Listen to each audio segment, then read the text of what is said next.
welcome to the show. Again, we thank God that you can view the show, whether it's in your living room, your kitchen, your bedroom, any area in your home. We're just excited to bring you information. We're excited to let you know that we are in recovery. We're still rebuilding. Again, we always thank the volunteers that God has sent, and without their effort, we would not be at the stage that we're at today.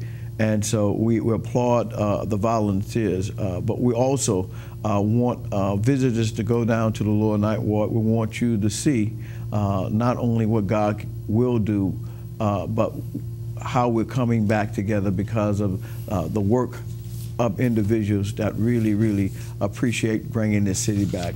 Again, we're excited to have our co-host, the Reverend Darrell Smith, pastor of Pilgrim Progress Missionary Baptist Church, also radio personality, D.K. Smith, 940 AM WYLD on your radio dial. I feel like driving. Yeah, driving down the roads of the city. Yeah. Okay.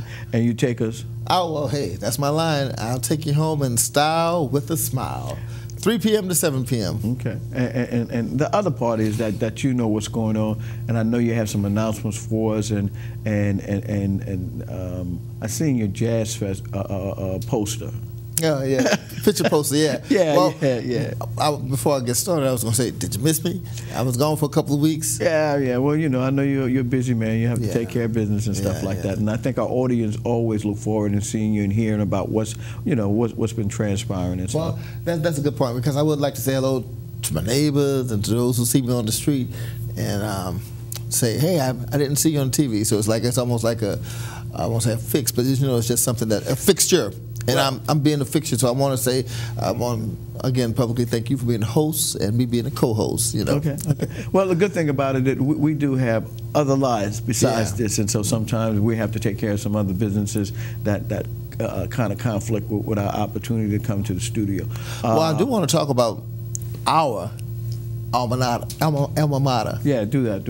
All right, because I am a graduate of Union Baptist Theological Seminary and want to share that Union Baptist College and Theological Seminary, where Reverend Dr. Robert Turner Senior serves as the president, and Reverend Dr. Kenneth L. McDowell is the academic dean. Well, they're going to have their 74th annual baccalaureate service and commencement exercise, and it's going to be Tuesday and Wednesday, May 15th and 16th, 7 p.m. to be taking place at the St. Mark 4th Baptist Church, 2130 Perdido Street, where Reverend Dr. Robert Turner Sr. serves as the pastor. Now, for the baccalaureate sermon, that's Tuesday, May 15th, they'll have Dr. Larry Cross, who's the director of Union Baptist College and Theological Seminary, Florida Parishes, Hammond, Louisiana, and the president of the Westside Baptist Association. And we have a treat for you for the commencement exercise. The commencement speaker will be that Wednesday, May 16th, will be Dr. Charles S. Chuck Kelly, and Jr., and he's the president of the New Orleans Baptist Theological Seminary of New Orleans out there in Gentilly. So again, that's the baccalaureate sermon on Tuesday, May 15th, and the commencement sermon or speaker will be Wednesday, May 16th.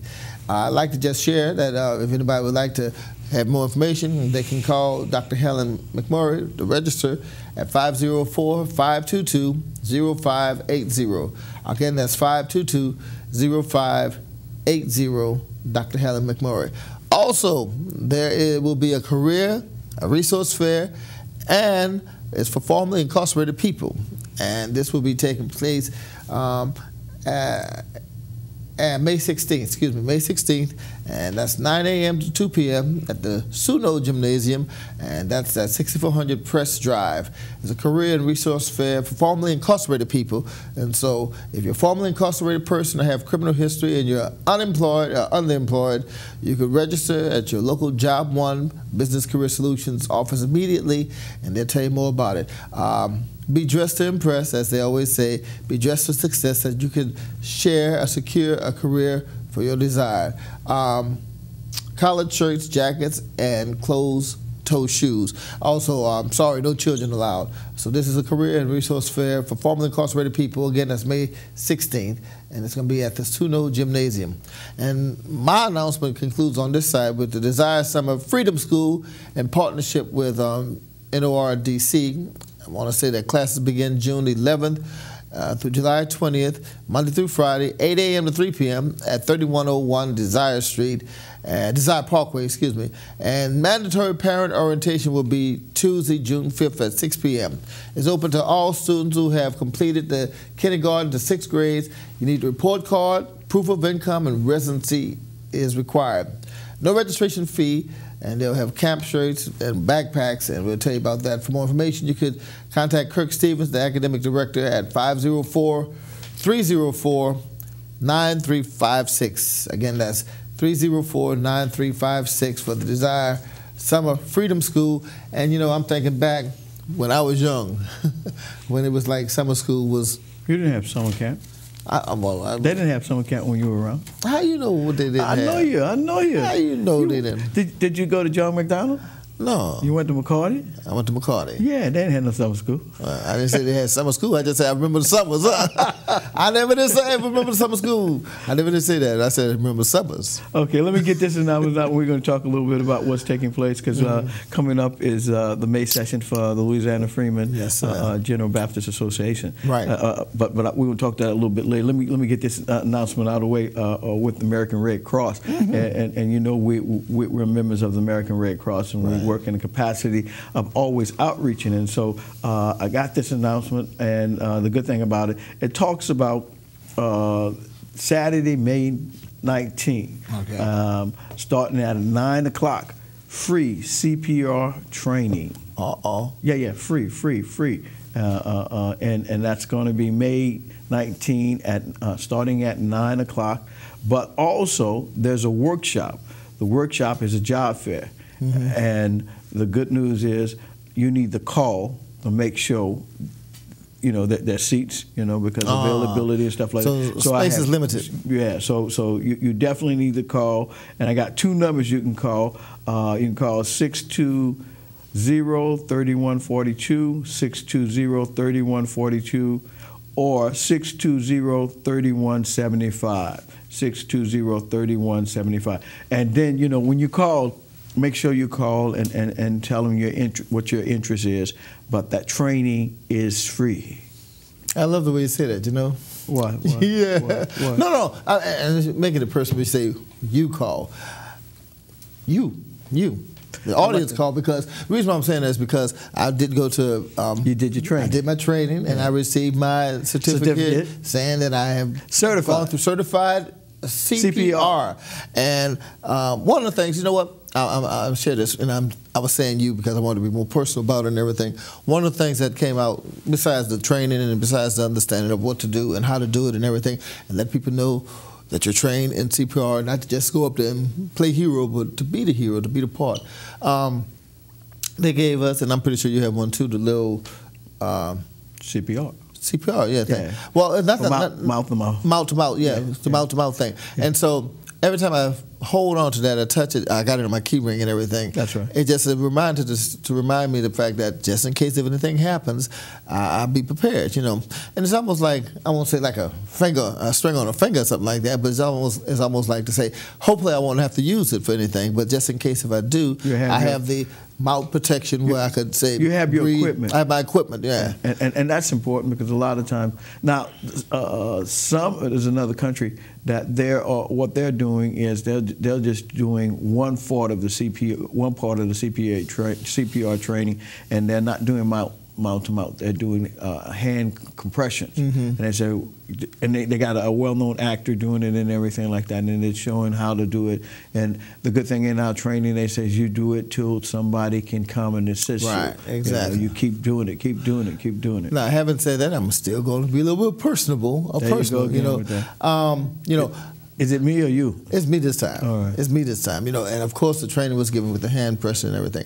Well, with me, I had to learn a different way because I don't want to hurt nobody with my hook. Yeah, you do have a hookup. You know, it's like, yeah, hold it down. But I was learned and taught how to do it with one hand and how to, you know, apply it down and everything like that and still be successful in what it is and everything. And I'm only saying that to say that if I can learn and do it with one hand. What about a person? A person with two hands can learn to do it and succeed as well. And see, I've never tried to limit myself in the things that I do, you know. I think that's what a real term or the real understanding of handicap is. When you when you feel that you can't do something, you handicap yourself. In my opinion, basically, it's the fact that it's not so much a physical handicap that's the problem. It's a mental handicap. You know, as a man thinketh, so is he. And now you get biblical. And if you think you can't do it, you won't do it. You know, won't do it. If you say I can't do that, that's too hard. Why it'd be too hard? It's just like what the Bible says, getting back to biblical times, when they sent out spies from the land of going out to the land of Canaan and everything, and spies came back. Oh, they got men as giants and this, that, and the other, and all like that. We can't take the land. That's right. We can't take the lands and everything. But the two other spies came back and they said, Joshua and Caleb, and they said, we can do it. We can do it. You know, can do it. With the help of the Lord. Yeah. And so, even though I know this doesn't coincide with that scripture, but whose report will you believe? You know, to say what you can and can't do. So that's why I'm saying, not to me, to you, but to the listeners and to the audience, is the fact that to have that can-do spirit, not what you can't do, but what you can do.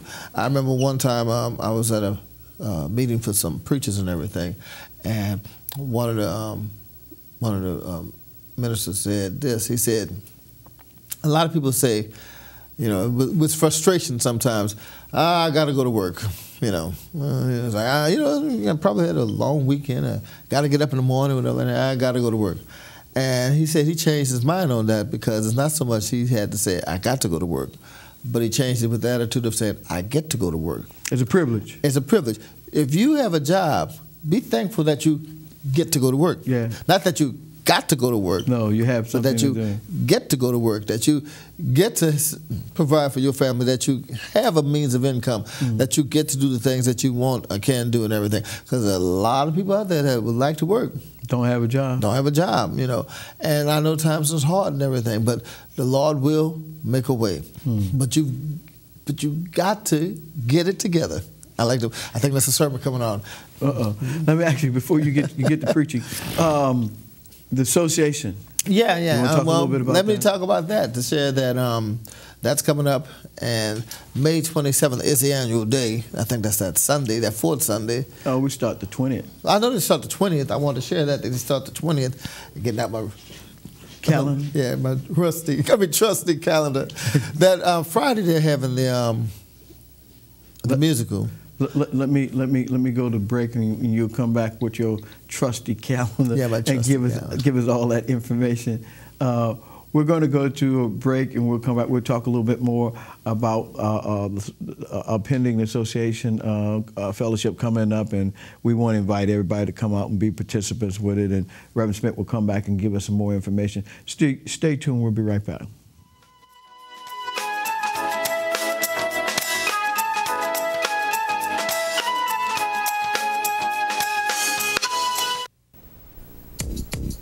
Poor nutrition today will increase Sarah's chances of anemia, add to her healthcare costs, sick days, even stunt her ability to learn. And the thing is, Sarah's not even born yet. Get proper nutrition before it's too late. Call or visit WIC. WIC provides nutrition information, healthcare referrals, even food. Your child has you, and you have WIC.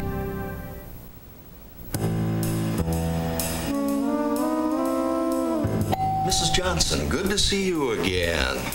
This is Mike. You can trust him. He looks just like you. Plus, 2 against 1 is more intimidating when we force someone to sign a loan. And I'll be sucking up to you in order to keep up the illusion. So, here are your low monthly payments and interest rate as we promised. Here's where they triple. The rest of this stuff, don't think a lawyer can read this.